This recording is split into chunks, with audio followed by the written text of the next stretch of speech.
twin sister, Harry Potter by X Potterhead 16. 1st of March 1980, the birth of two wonderful twins who joined the family that started the last name of Weasley. Molly Weasley was holding her first ever daughter in her arms, whilst her husband, Arthur Weasley, was holding their sixth son. They both stared at their children with such love and fondness. The daughter and son both had ginger hair and blue eyes. They had the genes that ran through the whole family.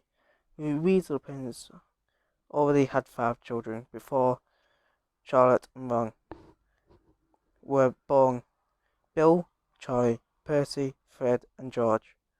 Charlotte and Ron were the second pair of twins to be born into the family, Fred and George being the first. Charlotte is also the first female to be born into the Weasley line for several generations, making the family very happy.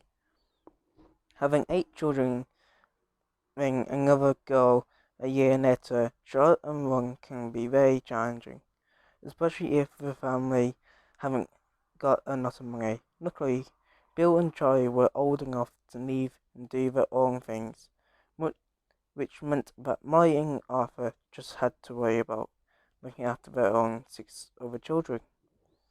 Arthur Weasley works at the Ministry of Magic in the Misuse of Muggle Artifacts office.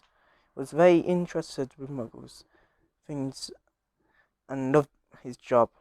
He made money that went towards the family, although it wasn't much. Molly Weasley was a stay-at-home mum. She worked very hard at home and was often known to giving bone-crushing hugs if you lived in the borough. Then you would hear Molly frequently shouting at Fred and George whenever they were caught doing pranks. You wouldn't want to get on Molly's bad side because you would probably be deaf from all of her shouting. When Charlotte and Ron finally turned 11, we received their long-awaited Hogwarts letter. First claims: 11-year-old Charlotte Daria Malkay, 12-year-old Charlotte Daria Chidrock, 13-year-old Lucia Hertzler, 14-year-old Charlotte Catherine McNaught. Disclaimers: this is a Harry Potter X OC story.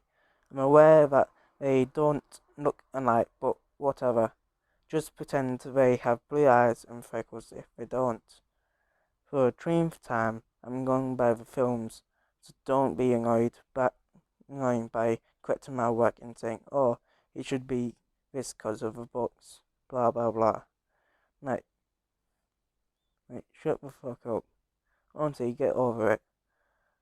I'm also well aware that the first couple face claims don't look 11 or 12, but I couldn't care less. These are my first claims that I have chosen, therefore they are my decisions. And also, to those of you who complain about them being too young to be swearing and or mentioning dirty things, who gives a shit? I don't. Kids younger than 11 or 12 say some more dirty things where I'm from. There will be no smut in this book. However, my other books, like Snape, have smut in them. If you don't like the outfits that I put, then I apologize. I literally have no sense in fashion. But don't say I wouldn't wear this, okay? And this isn't a UN, so it doesn't matter. The first 2 years are incredibly cringy and I apologize. Athletics. Track theme song, Survivor.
This book is rated mature and it will contain a lot of swearing and dirty jokes.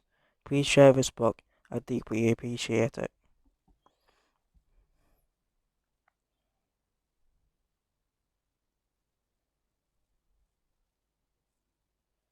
One of my favourite readers,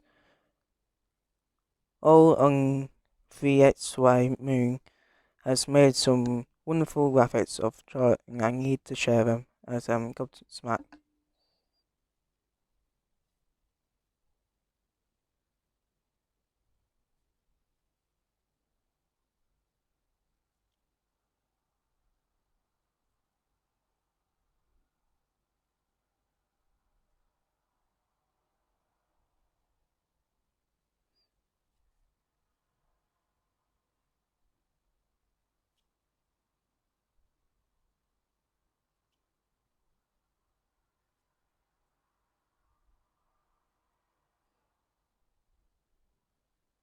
Please go follow Hung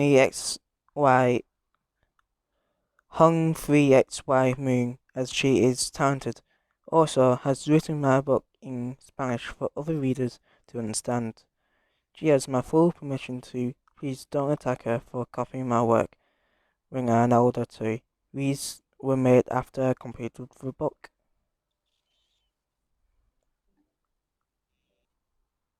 First year, chapter 1. Charlotte's POV. Charlotte, wake up! This is a constant loop that I have to deal with nearly every morning from my older twin brothers. They jump on my bed and only try to wake me up. It wouldn't last long, though, because Mum would always shout at them to stop bothering me, or I would just shoot them a glare and they would get out of the bedroom before I could say the word food. I share a room with my little sister, Ginny. Ron wanted to share a room with me because he had said I can't be without my twin sister, but really, he only wanted to be in the same room as me so that I would kill the spiders in the room, since he'd be too scared to kill them himself. I shook myself out of my thoughts and changed out of my pajamas. Usually, Jean and I would brush our teeth and wash our faces together, but today it looks like she had already gone downstairs. After doing my business, I walked out of my room and made my way to Ron's room. I knocked and listened to hear if he was up or not. I got no answer, so I burst into the room and spotted Ron still asleep, with half of his body hanging off the bed. I walked over to him and shook his shoulders while speaking quite loud. Ron, wake up! He groaned and went to move, but he lost his balance and fell off the bed. I laughed loudly as he laid in the thump on the floor. It definitely woke him up. He looked at me and squinted his eyes. He groaned again and spoke sleepily. Get out of my room. I need to change. Wait for me outside, like you always do, or I'll beat you up. I scoffed and rolled my eyes. I replied cockily, as if you can barely kill a spider. You're a man trying to beat up your own twin sister. Besides, if you do try to beat me up, Mum will ground you. He huffed in defeat. I snickered and walked out of his room to wait for him. We do this nearly every morning. I wake him up and wait for him outside of his room so that he can both walk downstairs together. We've been doing it ever since we could get up and down the stairs. It must have been a twin thing. Anyway, Wong has finally done his business and now we're racing each other down the stairs. I'm gonna win, Ronald. No, no, you're not. One was near the bottom, so I pushed past him and jumped off from the fourth to last step. I jumped in joy and stuck my tongue out at Ron, who was now in a mood since I beat him. I snickered and he sulkily huffed towards the kitchen and sat down at the table with his arm crossed. I followed his steps and sat beside him. Fred and George both looked at us. We smirked and leant across the table to ruffle our hair. Has Swanlikins being beaten by Lottie. I giggled as Ron let out a mumble. Yes, she did, but I'm still 2 minutes older than her. I sighed and rolled my eyes.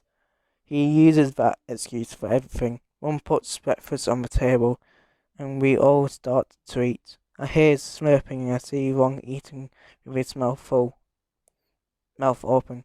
I scrunch up my face and hit him on the back of his head. You, Ronald, chew with your mouth shut and eat quietly. He shrugs and continues to eat. I roll my eyes for what felt like the 35th time already. We all finally finish breakfast, and Mum uses magic to clean the dishes. I walked up to Mum and back hug her. Mum, I wonder when our Hogwarts letters will arrive. She was about to speak, but we heard a hoot coming from outside. I looked at the open window and saw Errol flying towards the house. He was aiming to go through the window, but completely missed and face planted into the glass. The boys and I laughed at Errol's coming us. One tittered and went to go pick up Errol. I ran over to the sofa and plunked down in between Fred and George, who put their arms around my shoulders. One came back inside with 5 letters in her hand. Errol and Daisy sat on her shoulder. Fred and George began to get excited and jumped up and down in their seats, making me follow them. I had a vague idea as to what letters were. One wore a big smile on her face as she handed the children the letters. I tore mine open immediately and squeaked when I saw the writing. Dear Miss Weasley, we are pleased to inform you that you have been accepted at Hogwarts School of Witchcraft and Wizardry. Please find enclosed a list of all necessary books and equipment. Term begins on September 1st. We await your owl by no later than July 31st. I looked at Ron and he had a bright smile on his face. He looked at me and jumped up. We both ran to each other and hugged tightly. Charlotte, we're finally going to Hogwarts. I wonder what the food is like. I get to be with you every day. That's if we get sorted into Gryffindor together, which we will. I squealed again and replied, I hope we both get into Gryffindor, like our older siblings. You'll be great. That'll be great. I felt him nod for the rest of the day. Ron and I were talking non-stop about what we think Hogwarts was like. Ron looked extremely proud and told us great news. We're going to Diagon Alley tomorrow to get your stuff. Arthur has no word tomorrow. He'll be able to come with us. Ron and I both exclaimed in excitement, Yes! Ron laughed and we had tea before going to bed.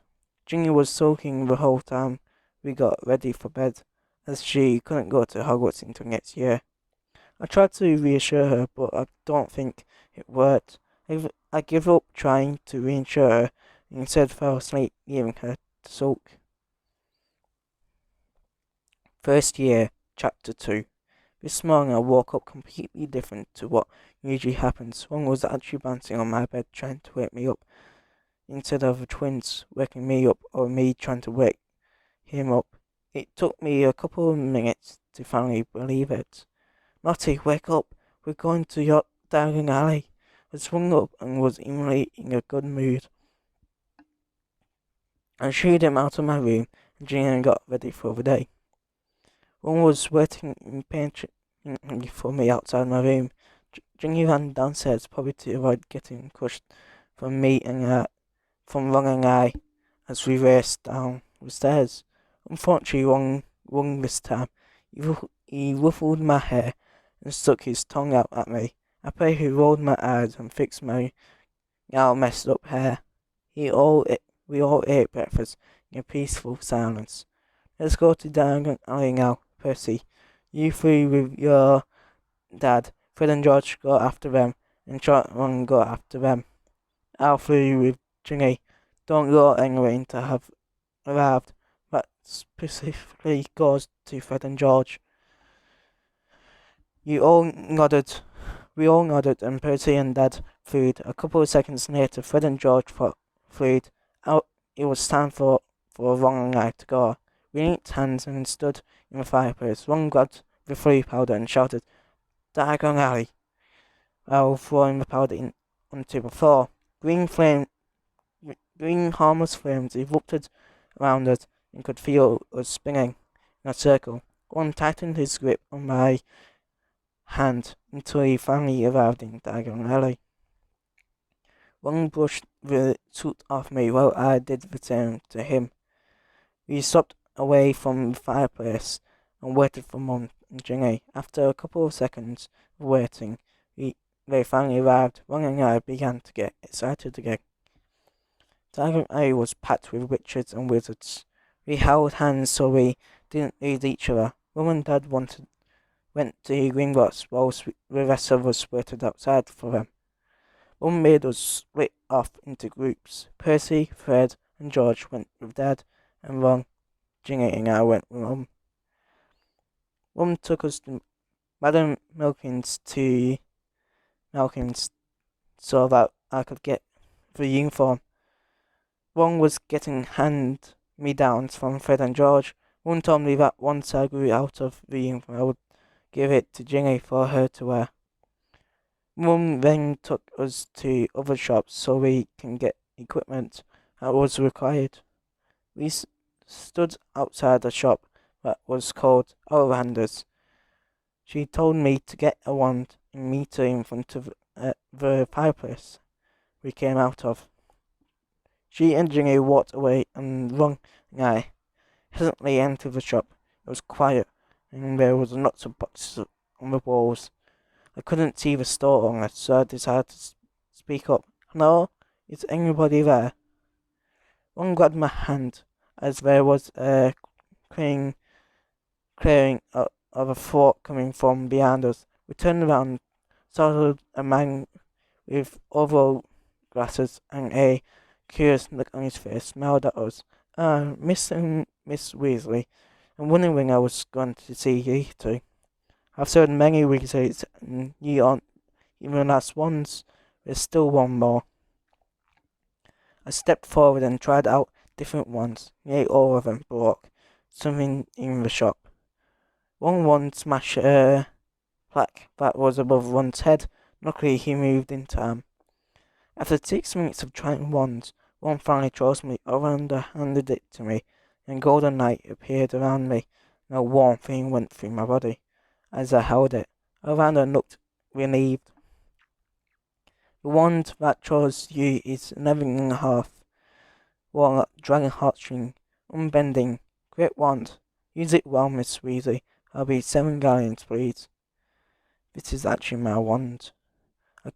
I counted the galleons and handed him the money. He gave me the box to put my wand in, and I smiled at him. Thank you, Miss Orlando. Have a great day. Ron and I went out of the door as we were leaving. I heard them all. What a sweet and well-mannered girl. She'll do great things in the future. It made me smile more, and I raced one to our family. Percy was reading a book. Fred and George were messing about. Junior was pestering Mum, and Dad was telling the twins to quit messing around. Mum smiled when she spotted us running towards her. When we got her, she gave us our bags and gathered the family. Right, you'll have what you need. We all nodded, and she continued. Good, let's head home then. Same order as last time. Percy and Dad entered the fireplace. Dad grabbed some flea powder and disappeared. Fred and George followed. Ron and I did the same, and this time I grabbed the flea powder. I shouted, "The below," and threw the powder down. Seconds later, we arrived at home. I ran upstairs and put everything away neatly. We ran back downstairs and helped Mum make tea. I chopped the vegetables while she handled with the oven and hot things. Once I finished chopping, I gave the vegetables to Mum so that she could put them into the dish. Ginny and I set the table, and once we were done, I helped Mum place the plates on the table. Ginny called everyone down for tea, and we came rushing downstairs. We all communicated while eating food. One kept stealing the food off my plate, which made me snap his hand a couple of times. He didn't give up, so I gave the rest of my food to him, since I was full. He joyfully took it and scoffed it down, which made me roll my eyes at him. We finished and headed up to bed. That'll be it today. Thank you for listening, and stay tuned for next time. Thank you.